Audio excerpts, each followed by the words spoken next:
كريم بنزيم لاعب يجسد الإرادة والتحدي. في شهر رمضان أظهر لنا كيف يمكن الجمع بين الإيمان والنجاح الكروي. تذكروا هدفه الذهبي في دوري الأبطال 2023 ضد مانشستر سيتي، هدف التعادل في الدقيقة 89 الذي قاد ريال مدريد إلى النهائي.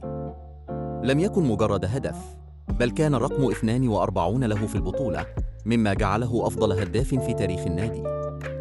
ولم يتوقف عند هذا الحد. في الدوري الإسباني سجل هدفين حاسمين بعد الإفطار ضد فالنسيا ليحقق رقم 22 هدفاً هذا الموسم، ويصبح أول لاعب فرنسي يتوج هدافاً للدوري مرتين. سر إنجازاته يكمن في صيامه وتدريباته الشاقة. يقول بنزيمة إن الصيام يعلمه الصبر، وهو ما يحتاجه في الملعب.